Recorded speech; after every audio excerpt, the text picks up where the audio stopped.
نحمده ونصلي على رسوله الكريم أما بعد فأعوذ بالله من الشيطان الرجيم بسم الله الرحمن الرحيم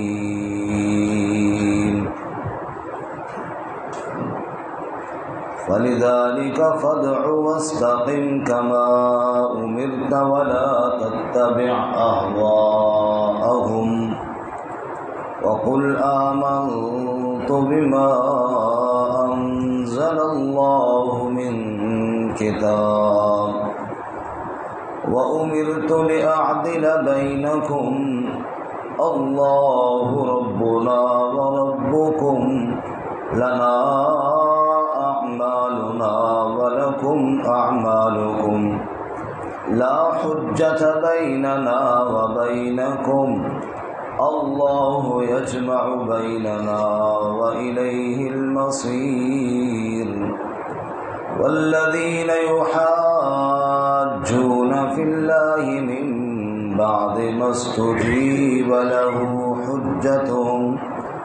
حجتهم داحظة عند ربهم وعليهم غضب ولهم عذاب شديد الله الذي أنزل الكتاب بالحق والميزان وما يدريك لعل الساعة قريب يستعجل بها الذين لا يؤمنون بها والذين آمنوا مشفقون منها ويعلمون أنها الحق ألا إن الذين يمارون في الساعة لفي ضلال بعيد الله لطيف بعباده يرزق من يشاء وهو القوي العزيز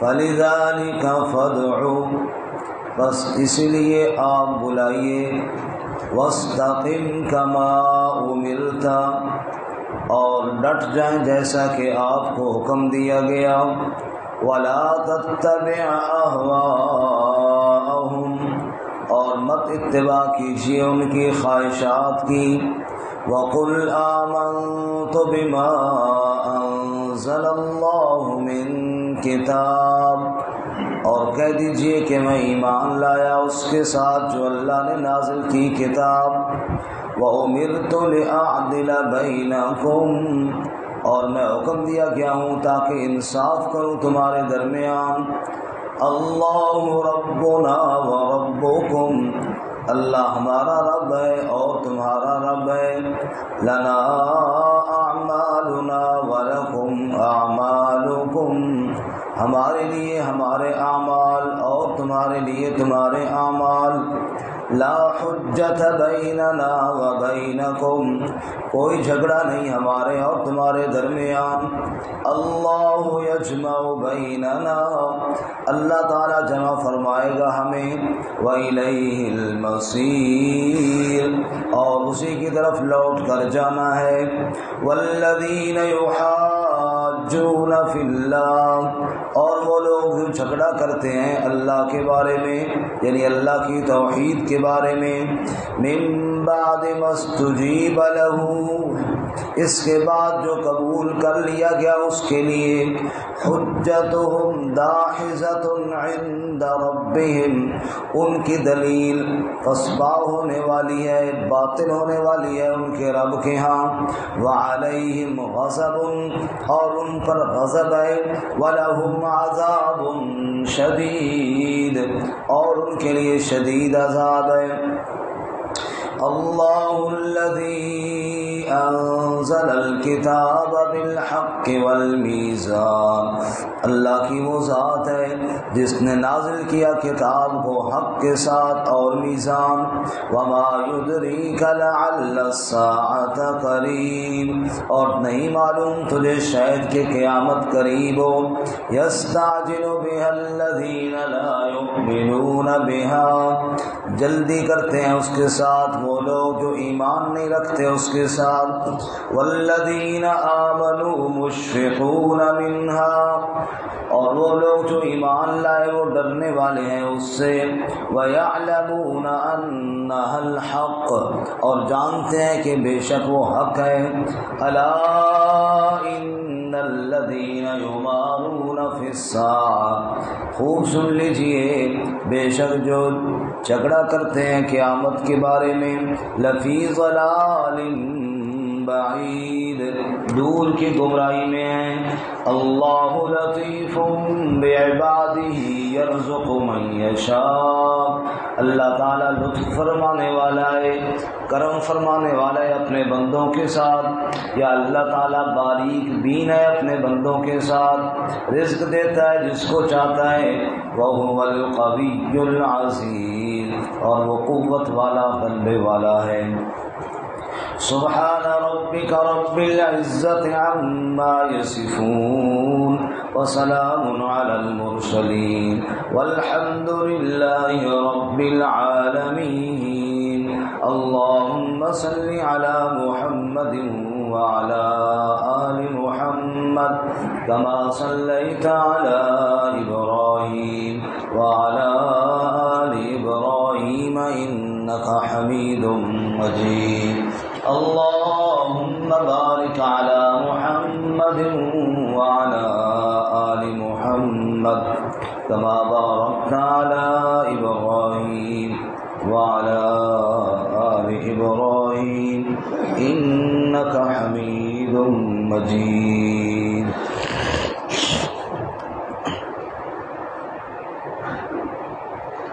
معزز سامعین، سورۃ الشورى کا دوسرا رکوع آیت نمبر 15 سے لے کر 19 تک تلاوت کی ہیں. اللہ رب العزت ان کے مطابق صحیح بیان کی توفیق عطا فرمائے اور ہمیں قرآن و سنت پر عمل کرنے کی توفیق عطا فرمائے.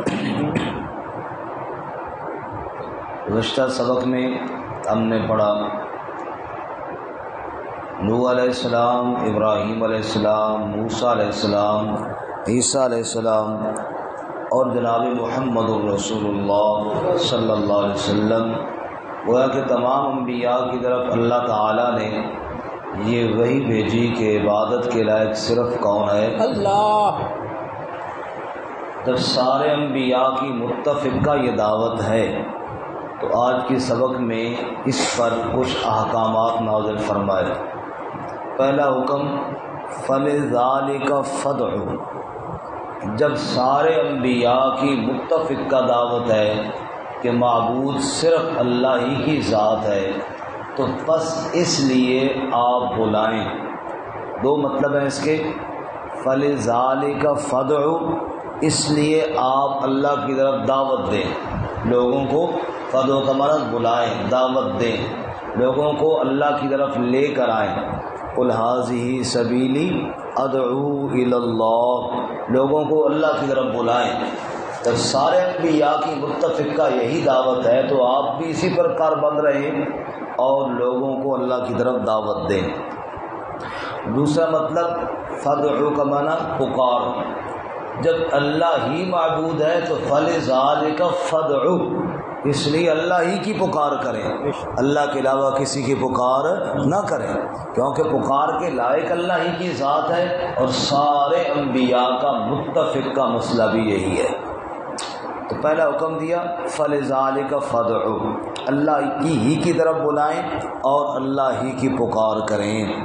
دوسرا حکم وَاسْتَقِمْ كَمَا أُمِرْتَ، اور ڈٹ جائیں جیسا آپ کو حکم دیا گیا. اب اگر اس مشن سے، اس دعوت سے اگر کوئی آپ کو ہٹانا چاہے تو ہرگز اس کی بات نہ مانیں، بلکہ وہی مشن جو انبیاء کا ہے اس پر آپ ڈٹ جائیں، کیونکہ آپ صلی اللہ علیہ وسلم کو حکم ہی یہی دیا گیا ہے. اس لیے آپ اللہ کے حکم کے تابع ہیں اور کسی کی بات کی طرف توجہ کرنے کی ضرورت نہیں۔ ان الذین قالوا ربنا اللہ ثم استقاموا، جنہوں نے کہا کہ ہمارا رب اللہ ہے پھر اس پر وہ ڈٹ گئے، تو فرمایا ڈٹ جائیں اور اس پر پکے ہو جائیں، اور اسی پر کامیابی ہے۔ آپ صلی اللہ علیہ وسلم سے ایک شخص نے پوچھا یا رسول اللہ مجھے کوئی اسلام میں جامع اور مضبوط بات بتائیں۔ آپ نے فرمایا قل لا الہ الا اللہ ثم استقم، کہہ دے اللہ کے علاوہ کوئی معبود نہیں اور پھر اس پر ڈٹ جا، اور اپنی جان دینی پڑے تو دے جا لیکن پیچھے نہ ہٹ۔ چنانچہ رسول اللہ صلی اللہ علیہ وسلم نے اسی طرح کیا، ہر آفر کو ٹھکرایا، ہر دھمکی کو ٹھکرایا۔ اگر آپ صلی اللہ علیہ وسلم کو سونے چاندی کی لالچ دی گئی تو ٹھکرایا، سرداری کی لالچ دی گئی تو ٹھکرایا، جان کی دھمکی دی گئی تو اس کو بھی ٹھکرایا۔ اور شیخ سعدی نے کہا موحد چے در پائے ریزی زرش، وگر شمشیر ہندی نہیں برسرش، امید و حراسش نباشد ز کس، برینست بنیاد توحید بس۔ جو رب کو ماننے والا ہے اس کے پاؤں کے نیچے سونے کا ڈھیر لگا دو یا اس کے سر کے اوپر تلوار رکھ دو، امید و حراسش نباشد ز کس، اس کے دل میں نہ تلوار کا خوف جائے گا نہ سونے کی لالچ جائے گی۔ برینست بنیاد توحید بس، اس لیے کہ اس کی بنیاد عقیدہ توحید پر رکھی گئی ہے، مال و متاع کی لالچ پر نہیں یا تلوار کی طاقت پر نہیں۔ وہ سمجھتا ہے سب کچھ کرنے والا کون ہے؟ اللہ۔ اس لیے فرمایا ڈٹ جائیے، واستقم کما امرت، جو اللہ نے آپ کو حکم دیا ہے اس پر آپ ڈٹ جائیں۔ تیسرا امر یعنی نہیں جس کام سے روکا گیا، ولا تتبع اہواءہم، اور مت اتباع کرے ان کی خواہشات کی۔ آپ نے اللہ کے حکم کی اتباع کرنی ہے، کسی کی خواہشات کی اتباع نہیں کرنی۔ وَدُّوا لَوْ تُدْهِنُوا فَيُدْهِنُوا، وہ چاہتے ہیں کہ آپ تھوڑے نرم ہوں پھر وہ بھی نرم ہو جائیں، وہ چاہتے ہیں کہ آپ دعوت میں کمی دکھائیں اور کوتاہی کریں تو پھر وہ آپ کے بڑے قریب ہو جائیں گے۔ ایک جگہ اللہ فرماتا ہے وَلَوْلَا أَن ثَبَّتْنَاكَ لَقَدْ كِدتَّ تَرْكَنُ إِلَيْهِمْ شَيْئًا قَلِيلًا، اے میرے محبوب صلی اللہ علیہ وسلم یہ تو ہماری مدد ہے کہ ہم نے آپ کو ثابت قدم رکھا ہے، ورنہ ان کے جو ارادے تھے وہ تو اس قدر سخت تھے کہ لَقَدْ كِدتَّ تَرْكَنُ إِلَيْهِمْ شَيْئًا قَلِيلًا، وہ کچھ نہ کچھ آپ کو اپنی طرف مائل کر ہی لیتے۔ بھائی کہتے یار جی کسی نہ کسی بات پر تو آ جاؤ چلو صلح کرتے ہیں۔ کئی دفعہ انہوں نے کہا جی ایک دن آپ صرف ہمارے معبودوں کی پکار کر لیں پھر ہم پورا سال اللہ کی عبادت کریں گے۔ کبھی کہتے ہیں صرف ہمارے معبودوں کی نفی نہ کرو، باقی اللہ تعالیٰ کی عظمت جو بڑائی بے شک بیان کرو۔ تو اللہ تعالیٰ نے حکم دیا قل یا ایھا الکافرون لا اعبد، اس میں کوئی گرمی نہیں ہے، اس میں دو ٹوک موقف ہے کہ جن کی تم عبادت کرتے ہو ان کی میں عبادت نہیں کروں۔ اس نے فرمایا ولا تتبع اہواءہم، اور نمبر 4 وقل آمنت بما انزل اللہ من کتاب، آپ کہہ دیں میں ایمان لایا اس کے ساتھ جو اللہ نے کتاب میں نازل کیا، جو اللہ نے کتاب قرآن مجید نازل فرمائی میرا اس پر ایمان ہے، تمہارے مشوروں پر میرا کوئی ایمان نہیں۔ اچھا پھر وہ بعض دفعہ کہتے چلو جی ٹھیک ہے آپ اپنے تک یہ بات رکھیں، دعوت نہ دیں۔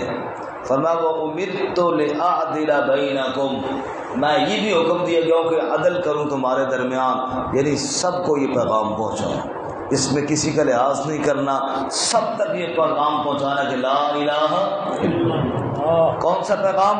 اللہ ربنا و ربکم، کہ اللہ ہی ہمارا بھی رب ہے اور اللہ ہی تمہارا بھی رب ہے، اللہ کے علاوہ اور کوئی رب، یہ میں نے سب کے سامنے پیغام پہنچانا ہے۔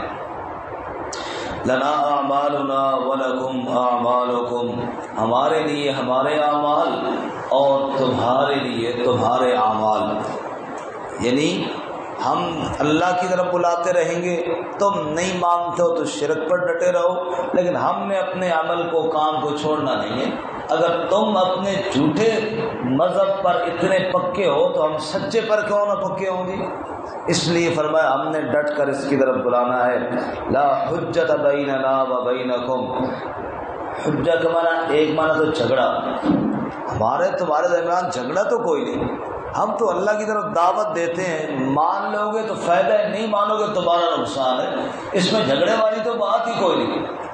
دیکھو جی، دین کی دعوت، شریعت کے احکامات جتنے بھی ہیں، عقائد ہیں، اعمال ہیں، جھگڑے والی تو بات ہی نہیں ہے۔ اگر کوئی خواہ جھگڑا نہ کرے تو اسلام نے تو جھگڑے کا حکم دیا ہی نہیں ہے۔ کہیں اسلام نے یہ نہیں کہا کہ کہو اللہ کے علاوہ کوئی معبود نہیں، اور اگر کوئی نہیں مانتا تو اس کی پٹائی کرو، نہیں کہا اسلام نے۔ اسلام نے کہا دعوت دو، ہاں کوئی جھگڑا کرے تو پھر تو ظاہر دفاع تو کرنا ہے نا، پر میں جھگڑا کوئی نہیں، ہمارا تو یہ پیغام ہے کہ معبود اللہ کے علاوہ اور کوئی نہیں، اس پیغام میں ہم پیچھے نہیں ہٹتے، یہ ہم ڈٹ کر کریں گے، باقی جھگڑے والی بات کوئی نہیں ہے۔ تو حجت کا معنی کیا ہو گیا جی؟ جھگڑا۔ لا حجت بیننا و بینکم، ہمارے تمہارے درمیان جھگڑا کوئی نہیں۔ حجت کا معنی دلیل بھی ہوتا ہے، فرمایا جب اللہ کی وحی آ گئی تو پھر اور کون سی دلیل ہے ہمارے تمہارے درمیان؟ بس اس سے بڑی اور کوئی دلیل نہیں کہ رب نے کہہ دیا ہے اللہ یجمع بیننا، اللہ جمع کرے گا ہمارے درمیان، یعنی تمہیں اور ہم سب کو اللہ جمع کرے گا، وَإِلَيْهِ الْمَصِيرُ، اور لوٹ کر بھی اللہ کی طرف جانا ہے۔ اس آیت مبارکہ میں گزشتہ دلائل کے بعد چند کام کرنے کا حکم دیا۔ ایک دفعہ دوبارہ اس آیت کو دیکھ لیجیے اور یہ سارے کام تاکہ سامنے آئیں۔ فَلِذَلِكَ فَادْعُ، بس اس لیے، یعنی جب سارے انبیاء کی دعوت یہی ہے تو فَلِذَلِكَ، اسی لیے فَادْعُ، اللہ کی طرف بلائیں یا اللہ کی پکار کریں، وَاسْتَقِمْ كَمَا أُمِرْتَ، اور ڈٹ جائیں جیسا کہ آپ حکم دیے گئے ہیں، وَلَا تَتَّبِعْ أَهْوَاءَهُمْ، اور آپ ان کی خواہشات کی اتباع نہ کریں، وَقُلْ، اور آپ کہہ دیجئے آمنت بما انزل اللہ من کتاب، میں ایمان لایا اس کے ساتھ جو اللہ نے کتاب نازل کی ہے، وَأُمِرْتُ، اور میں حکم دیا گیا ہوں، لِأَعْدِلَ بَيْنَكُمْ، تاکہ عدل کروں تمہارے درمیان، اللہ ربنا وَرَبُّكُمْ،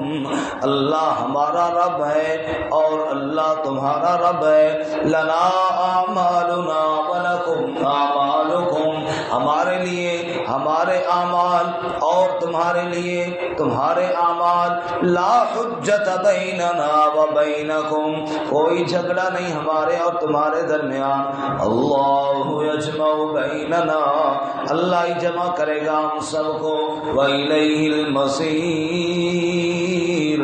اور لوٹ کر بھی اسی کی جانب سب نے جانا ہے، وَالَّذِينَ يُحَاجُّونَ فِي اللَّهِ، اور وہ لوگ جو جھگڑا کرتے ہیں اللہ کے بارے میں، اللہ میں یعنی اللہ کی توحید میں، تو جو جھگڑا کرتے ہیں اس کے باوجود ان کا جھگڑا فضول ہے، ان کا جھگڑا بولو کیا ہے جی؟ فضول۔ کیوں؟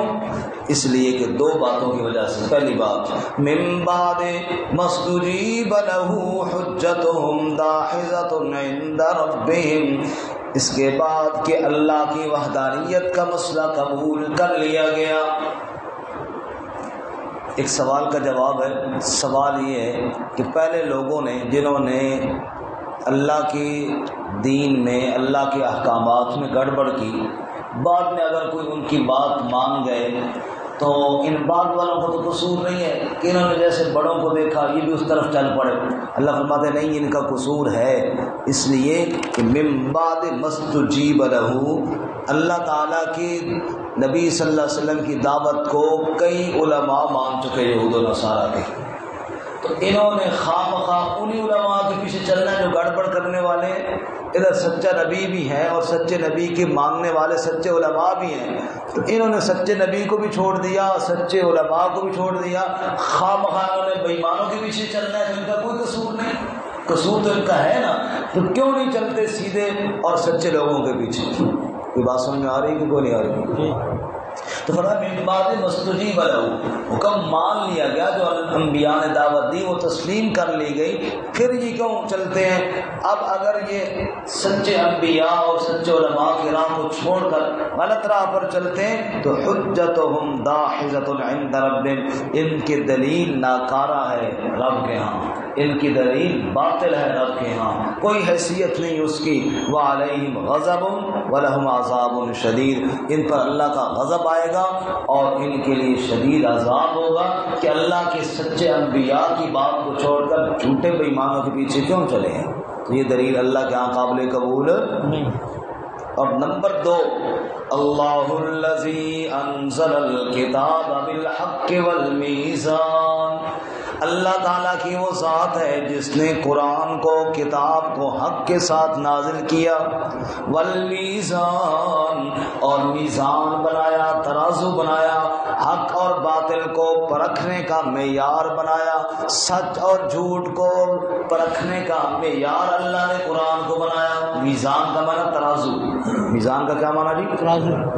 جیسے ترازو میں ایک چیز رکھی جائے تو پتہ چل جاتا ہے کلو ہے یا آدھا کلو ہے۔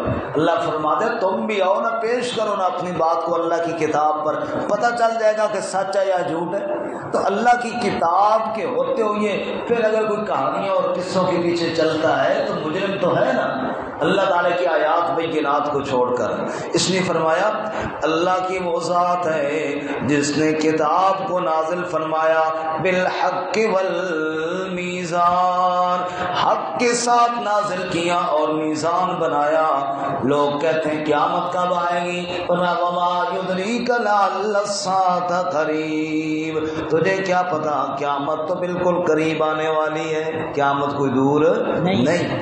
یستعجل بها الذین لا یؤمنون بها، جلدی مانتے ہیں قیامت وہ لوگ جو قیامت پر ایمان نہیں رکھتے، جن کا قیامت پر ایمان نہیں، وہ بار بار کہتے ہیں جی قیامت کب آئے گی۔ والذین آمنوا مشفقون منها، اور جو ایمان والے ہیں وہ تو قیامت سے ڈرنے والے ہیں۔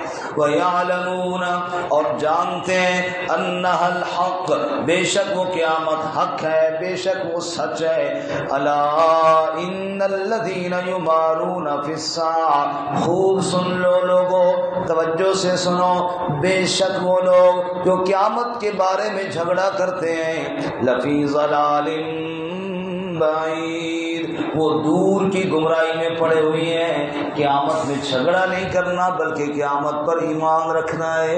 اللہ لطیف بعبادہ، قیامت میں کیا ہوگا؟ سنوا اللہ لطیف بعبادہ، اللہ لطف کرنے والا ہے، اللہ کرم کرنے والا ہے اپنے بندوں پر۔ یا دوسرا مطلب لطیف کا مطلب باریک بین، چھوٹی چھوٹی باتوں کو دیکھنے والا ہے، قیامت والے دن اس کی جزا اور سزا ملے گی۔